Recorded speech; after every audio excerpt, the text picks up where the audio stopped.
I'm Shantel. And I'm Lenina, and our project title is Caenorhabitis, Elegans, Behavior, and the Dispause in respect to gastrointestinal microbial shifts. Go ahead.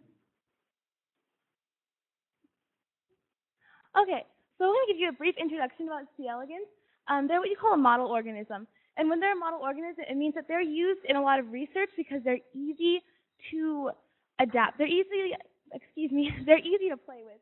So a couple good things about them. They have a very short lifespan, and because of this short lifespan, they're very easy to manipulate, and we can see changes quickly over time. They're easy to get, and they're pretty cheap. There are actually trillions in the soil outside of this room, so they're pretty easy to find. And they have 300 neurons that are completely mapped out, making it easy for us to track their neural path. And their muscle structure is pretty straightforward, so it's not too complex to analyze. They are nematodes, which is their phyla, and this means they have elongated round bodies, which is characteristic of all nematodes. They are pointed at both ends, and most of them are free-living, but some can be parasitic. And their niches, they're found in two places generally. They're found in the soil, just kind of hanging around in the dirt, wherever the climate's comfortable for them. And they just biodegrade dead organisms and put nutrients back into the soil. And they're also lab-grown, where they are all genetically the same, and they are fed OP50, which is the same as E. coli. And they're very good for research and a lot of neurological studies. And as far as their sex, they're hermaphrodites and males, the two genders you can find. Hermaphrodites are the ones that have the eggs in them, and hermaphroditic is being asexual and sexual at the same time, so they can reproduce both ways. And this is just a diagram of their anatomy.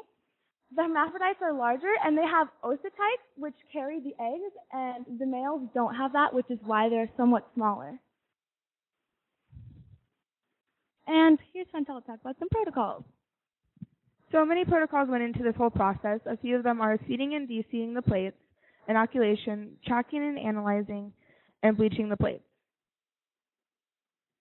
We had to deseed the plates when we got them due to the fact that because we got pre-seeded with the OP50 E. coli.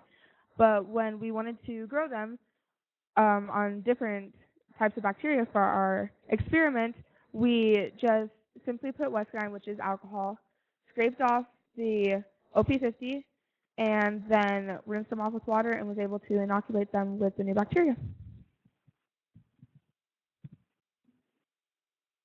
So the second protocol we use quite often was inoculation, and this is the process in which you take a bacteria from a bacterial broth or another media and put it on a new plate to grow a new culture of it. And we did this because we are growing C. elegans on different bacteria, and we needed to have a bountiful amount of bacteria to grow them on. In the picture, there's a picture of bacteria that we used, and just a brief overview of the process.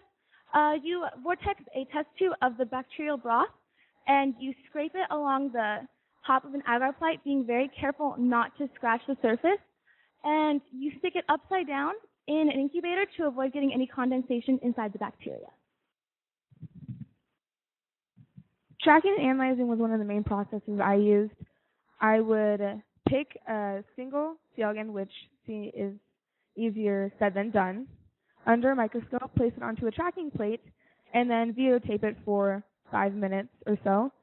I used the blister on OP50 as my control, and also the N2 on my OP50 as my control as well. Analyzing, I would sit down and look at the videos and come up with a chart of behaviors, and then tally mark every time they would do the behavior in the video. Later put into a graph for my data. The next most prominent protocol we had to follow was the bleaching protocol. And bleaching is when you get all the bacteria out of a group of C. elegans and separate the eggs from the L4s, L3s, and L2s. And this is done using the materials up there, just a couple, some micropipettes, NaOH, bleach, and what else is that? DI water. We also use a centrifuge, which is not pictured. We squirt a mixture of the NaOH and the bleach into a test tube of the C. elegans that were washed in DI water, And then they were vortexed and put in a centrifuge. And the centrifuge spun them around so rapidly that it separated the eggs from the L4s and any bacteria that also will be left. Okay. And this is my segment of our project that we did. We kind of split off into two sections. This is their life cycle, excuse me. And I studied mainly L1 through Dauer.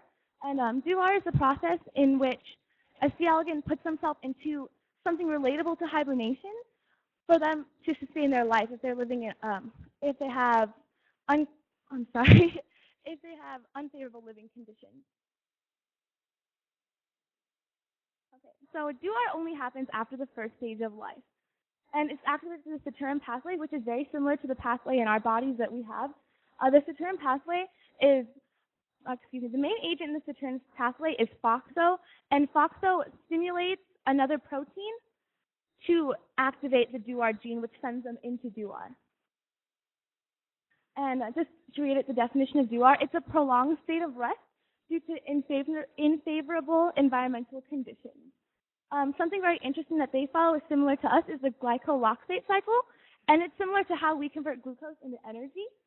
And it's fat into glucose, which we use as energy as well as they do. And this is done so they can sustain their life throughout the 4 to 6 months that they can remain in Dauer. A couple external influences to put them in Dauer, the temperature being too hot or too cold, it being too much humidity, too much or too dry, the food source not having enough of it or having the wrong food source, and the concentration of the population within their area. If it's too dense, there will be no food left and most will die off. And this is the graph of my first experiment. And my first experiment was about Dauer and the temperature, which I tested how high the temperature can go up before they died. And this graph just kind of shows on day 1 they were put at 10 degrees higher, and then day 2 we recorded, and then day 3 we were dropped back down to see if any came out. So in day 1, there was a little bit of movement, but there was not much. The highest concentration of Dauer rooms was 553 total average, and alive was 44. On day 2, most all C. elegans were in Dauer or they were dead. We couldn't actually tell until after the second day what was dead and what was not. And on the third day, there were nearly 1,950 came out of Dauer, and there were about 43 that remained in Dauer. And a separate experiment we did, we raised the temperature of an incubator to 35 degrees Celsius to see if any life could sustain, and they were all killed. And at 29 degrees Celsius, they were sent into Dauer, most of them, and after 3 days, most were able to recover from Dauer. And my second experiment was Dauer and the food they were eating.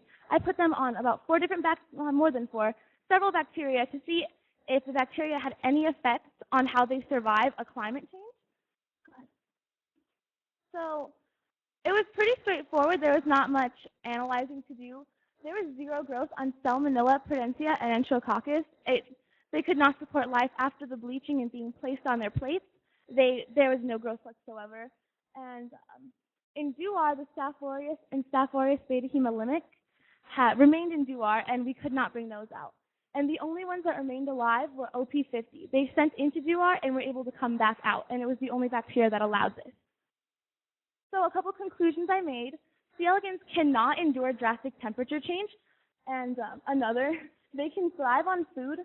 They can thrive on a different food source, but the food source inhibits their ability to recover from Dauer if they're sent into a drastic temperature change.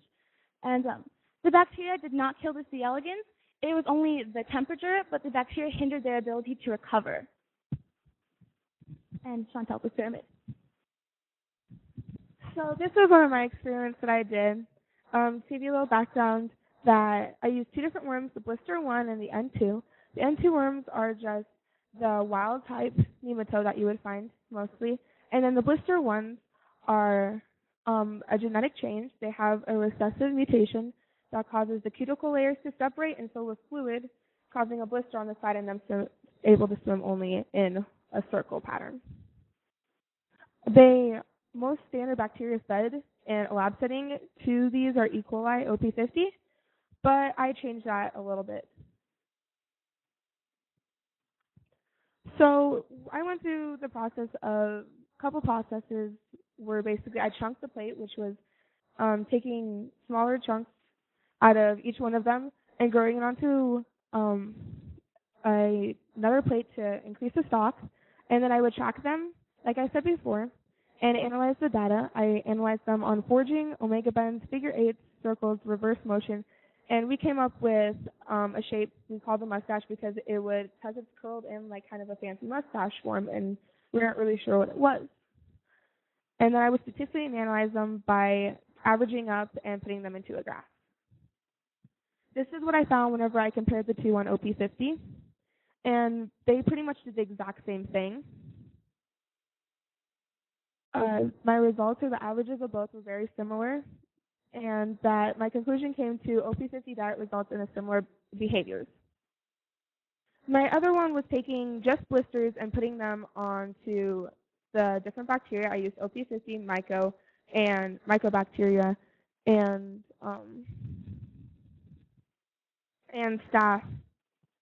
The process is we had to bleach out, and then we seeded the plates with the different bacteria. We grew the bleached eggs onto them, and then tracked and analyzed them. I tracked them with the same types of behaviors that I was looking for with the other ones, and then I statistically analyzed them the same way. And I came up with this, and it shows that the OP50 really didn't do anything special, and it spent most of its time foraging. The results, the OP50 spent most of its time foraging when myco spent the least, which we can assume that the myco satisfied them more than the OP50 did. And then the mycobacteria was the only one that did the figure eights. None of the other ones did. And just the OP50 didn't do the mustache shape or the circle. And the circle, they would just bend their bodies into a circle, stay there for long periods of time. So my conclusions were different C. elegans that are fed the same bacteria show similar behaviors. The microbial shifts in the blister worm produce different behaviors. And when fed OP50, the nematode spent most of its time foraging for more food. In summary, for all of this, we came to the conclusions that altering the temperature proved to be the most difficult obstacle to overcome, and then shifting the gastrointestinal microbes had a small effect on the behavior of the worms. So just to show you guys a little clip of an experiment we did separately, one of the days we had a little setback with our C. elegans, so I decided to put a drop of Western on them just to see what would happen, and they started doing, I don't know if you can see, it's a little bit hard to see, right in the center there's a circle, and it's just kind of filling off on it, and this was the result of putting Western, which is like a super alcohol, on them, and they just kind of freaked out, and then they died. So that's what they do. Part of the reason they're not moving anywhere is because the plate was too wet, and they just literally can't move, so they're just flailing back and forth, tiring themselves out. So that was that. So we would like to just make some acknowledgments once we can get them up there. My sponsor was the Rolly R. Kelly and the Kinder Morgan Foundation. They sponsored my being here and my research. I just wanted to give a great thanks to them. And I also want to thank my family, definitely, for supporting me. And also want to thank Lori and Eric, who's been the best mentor ever and let us torture C. elegans for a while. So it's pretty great. I would like to thank the Frank and Gloria Walsh Science Foundation for letting me be here, and the Kinder Morgan Foundation for supporting my research, as well as all my friends and family, and Lori and Eric and the FSI staff.